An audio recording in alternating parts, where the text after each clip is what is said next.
Hi friend, welcome back to my channel. Today I thought it would be fun to do the annual eyeshadow palette collection video.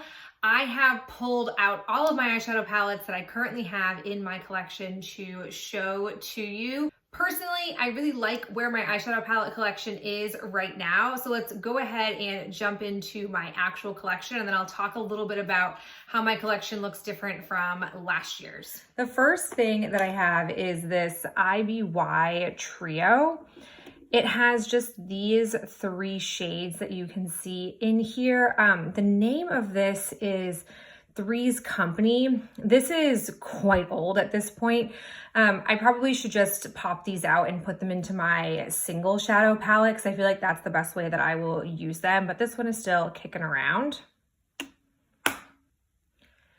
Next one that I have comes from Wet n Wild. It's the Walking on Eggshells Quad. This is originally a trio. I think now they have it re-released as a full-on palette. I personally really love this color story. I have panned this once before when it was a trio and then rebought it when it came out as a quad. I'm a big fan of the colors in here. Another one you've probably seen before if you've watched my yearly eyeshadow collection video, it's the Fleur de Force quad in Lunar Rose. This one, I really only keep this for these two colors. They're my two favorites. Again, I think if I had the heart to destroy this, I think it would be hard to do because of the plastic, which is why I don't do it. But I feel like it would also probably get used up quicker if I did that. I don't really pull into this section of my eyeshadows too often. I definitely need to focus on these in the upcoming year or declutter some of them since they're not getting a ton of use. I also have this CoverGirl True Naked Nudes. This is, I believe, yeah, just 805 Nudes. I don't know if they still have this, but it is a naked dupe. The quality in here I really like. I gravitate more towards the lighter shades in here than I do these three darker ones, but still every time I pull it out, I like the look that I have.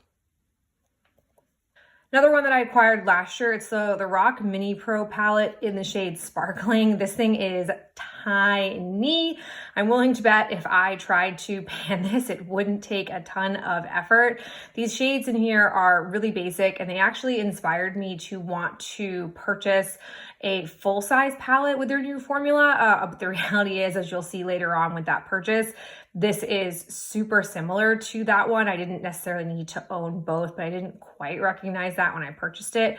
But I love the rock shadows, are some of my favorite. I've panned many of them and I feel like the new formulation is just as good. And these two new textures that they came out with are just actual liquid molten. I will link up in the cards the swatching video I have of all the new palettes I acquired back like in the summer. I think I filmed that, and you can see not this palette but my full-size palette, and it's just like actual liquid metallic on the swatch.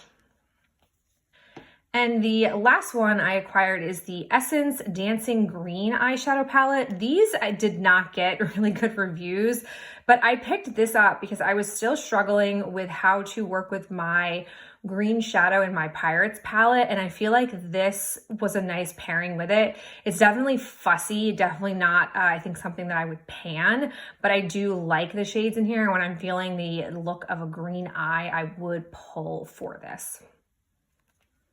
We are now going to move on to more of my square palettes. So first one that I have is from ColourPop. It's the Mandalorian The Child palette. This I got when they first released this collection. The second release that they did, I wasn't a big fan of the Mandalorian palette that they did, but I thought these colors were really pretty. I really do like this palette. I think it's a fun palette to go out of my comfort zone with. I don't wear it all the time, but every time I do, I really enjoy it. I actually have a whole video where I unbox this and the That's Taupe palette, and I swatch them all in depth. They are just super fun to play with. And again, I mean, the collaboration itself was so great. I'm really excited for the Boba Fett episodes to get released because that is where I'm at with Star Wars. I'm a big fan of Star Wars right now. Since I already mentioned it, it's probably time to talk about the That's Taupe palette. This is like the neutral cool tone palette of my dreams. I'm actually surprised I didn't consider this for my 2022 project. I don't think I would have gone with it because of the dark shadow palette that I have from Alter Ego, but this is another good one. Every time I pull it out to use it, I'm not disappointed with the looks that I pull off. It's just an easy, beautiful taupe cool palette of my dreams. Last one from ColourPop that I actually acquired this year was the High Tide palette. This palette, it's like the perfect aqua seafoam green type of shades with a few teals. Like, I just feel like this is the most wearable type of palette for this color scheme that I've come across. I really love this color. Like, in the realm of fashion, I wear this color a lot, and I really do like this palette. It's certainly by no means an everyday palette for me, but I was really enjoying it this summer on the few occasions where I was looking for a really colorful shadow look. So I'm really happy to have this in my collection. Then from a indie brand, I have the Butte Bean X Shrewd It's Freaking Bats collaboration palette. This palette, I don't know what the heck happened, but it just captured my heart. And even after it sold out and I tried to let the desire for it die, it did not. If I'm being honest, I feel like what I am most drawn to are these 3 shades in this diagonal. The other shades I don't dislike, but they're certainly not easy go-tos. This is a palette that challenges me and I do like it, and the quality is really great. Again, I went for some different types of palettes this year than I would say I ordinarily am drawn to, but I really think the quality of this is stunning. And I think it was worth waiting for. I mean, it didn't die down and I've enjoyed the times that I have used it. Then I'm gonna call this a palette because I treat it like it is, even though it's technically singles. This is from Clionadh Cosmetics, and they did a like charity, I think it was a Canadian charity holiday type of like singles set. And I was really drawn to this color story when it was swatched, and I had never really played with their non-stained glass collection shadows. So I wanted to give them a whirl. They're good. I definitely feel like they're not worth the astronomical price tag that I think that they come with. I know that there's the Canadian American dollar exchange rate and it works in the American dollar favor, but still, I don't know if they're super worth the hype. Like, the hype for them has kind of died down in my heart, but I do like the quality of these and I have gotten decent usage out of them. Final one that I have in this category, a little bit larger, it's my current palette that I'm trying to pan this year. It's the ColourPop Fame palette.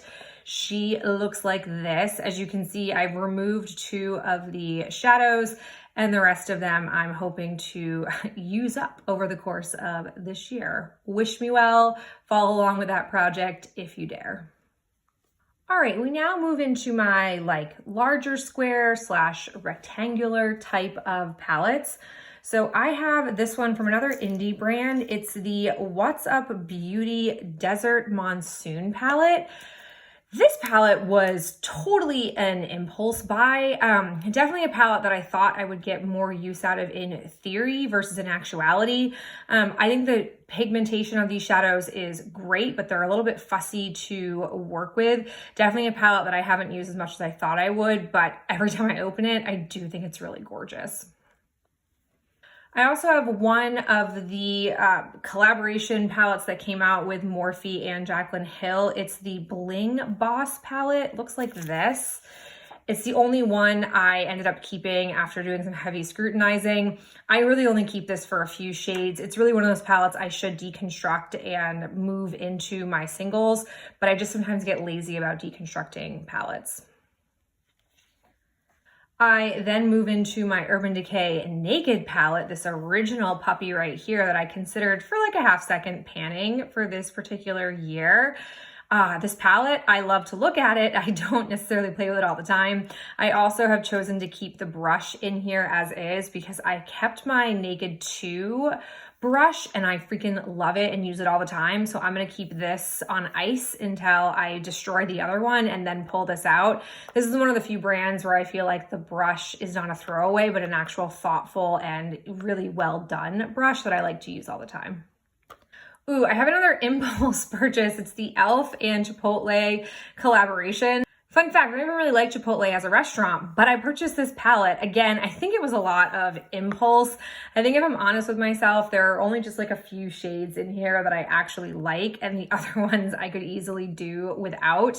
So I think that this definitely is a palette that I need to scrutinize a bit more. I definitely think I foresee in my future a destroy palettes with me video part 2, where I take some of the shades that I like and then I get rid of the rest of it, because I just don't see myself using this a ton. I mean, I haven't used it a ton since buying it.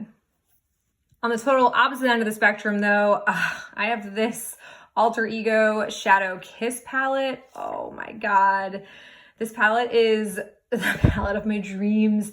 If it had a more pinky type of metallic shade in here, I probably would have panned this year, because I love this palette. I find that for the price tag and the quality, it just does everything I want it to do. I like the mattes, I like the metallics, like it's just gorgeous. There is a lot of fallout when I apply this, and it definitely is dusty, but it's worth all of that because it looks stunning every time, no matter what combination I use, it looks stunning on my eyes. Freaking love this palette. The other palette that I have from Alter Ego is the Goddess palette, another Natasha Denona dupe. I really thought I would get more use out of this than I have, which makes me glad I never bought the gold Natasha Denona palette, because I certainly would not have got my money's worth out of that. And I think if Alter Ego had released Shadow Kiss first, I maybe wouldn't have purchased this.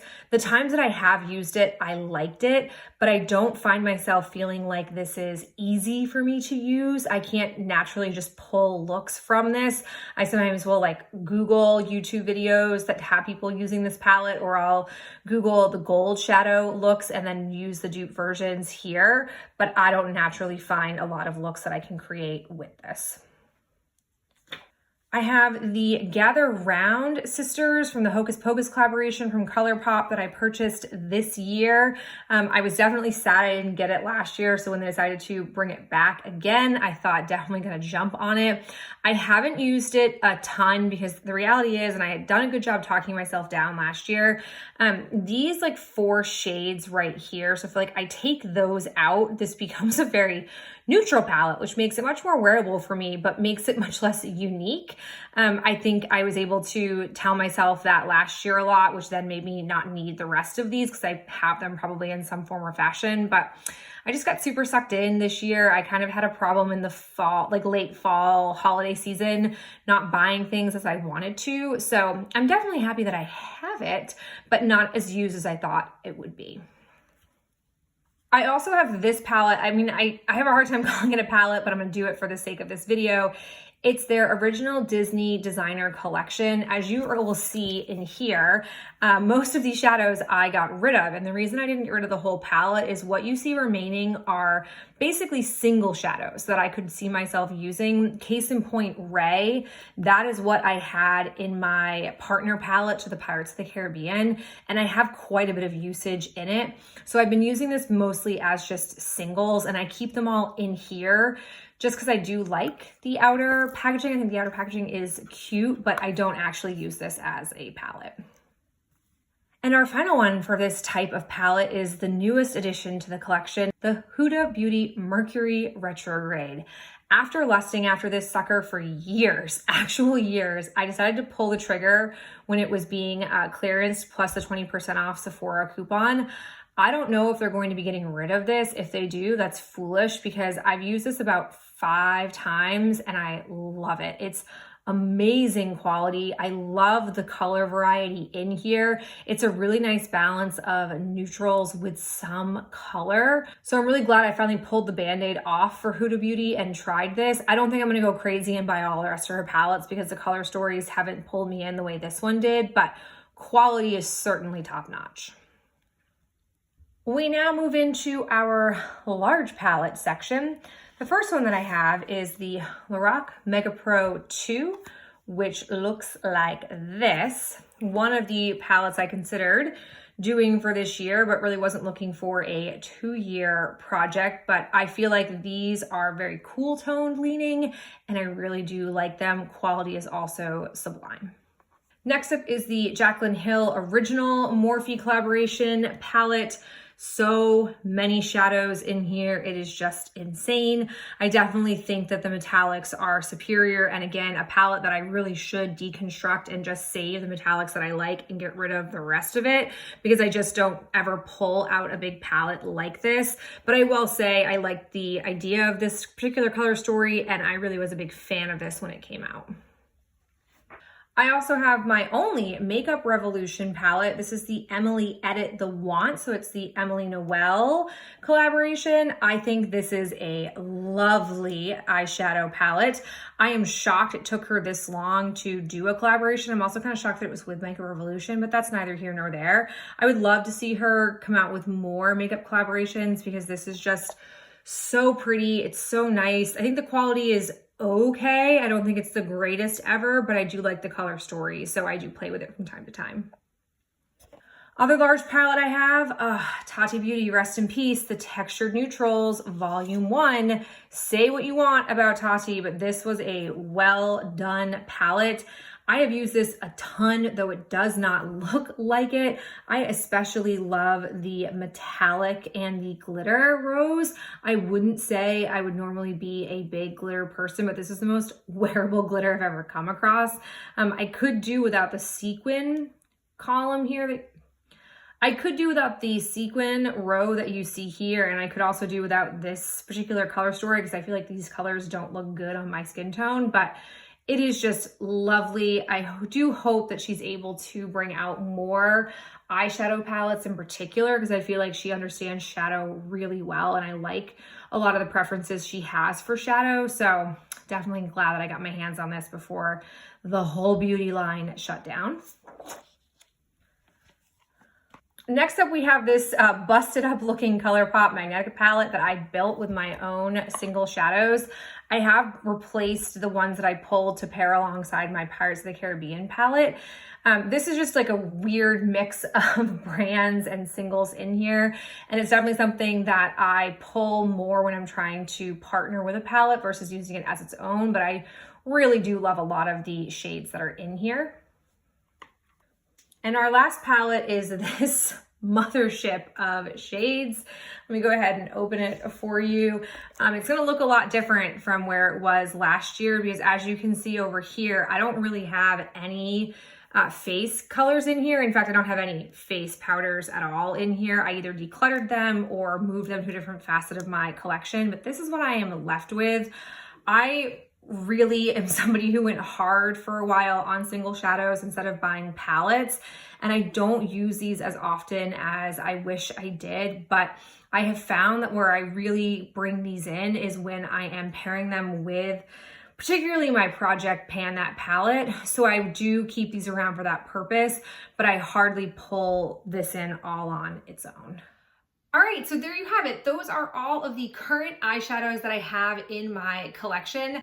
Thinking about last year versus going into this year, last year I went into the year with 25 eyeshadow palettes, which I feel like is a pretty comfortable number for me. It's definitely a lot of eyeshadow for one person to own, but I liked a lot of the variety. I will say, looking from last year's video to this year's video, I had definitely decluttered a number of palettes, but I don't know what it is. I would say between the months of like May to October, I was pretty loose with letting myself purchase eyeshadow palettes. So as it currently stands, I have a 27 palettes, so 2 more palettes than I started 2021 with.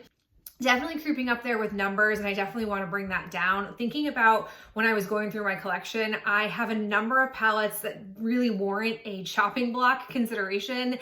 And I think when I do that, there are a number of palettes that I probably will declutter or will deconstruct to get just a couple of shades that I actually like versus keeping the entire palette. So I feel like I can get that number down, but I definitely want to make sure that as I go into this year and as the year plays out, that I don't end up amassing more than 30 palettes in total. I preferably would like to have 25, but I really like a lot of the shades that I have and I'm enjoying playing with them.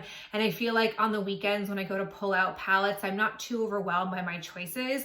I've just been really enjoying the overall experience. I'd be curious to know if we have any palette similarities or if there are any palette surprises that you were looking at in my collection. I really hope that you enjoyed seeing this, and stay tuned because I will be soon revealing to you my other makeup items and my whole makeup inventory for the year of 2022. Thank you so much for being here, and I hope you're having a fantastic day. I'll catch you in the next video real soon.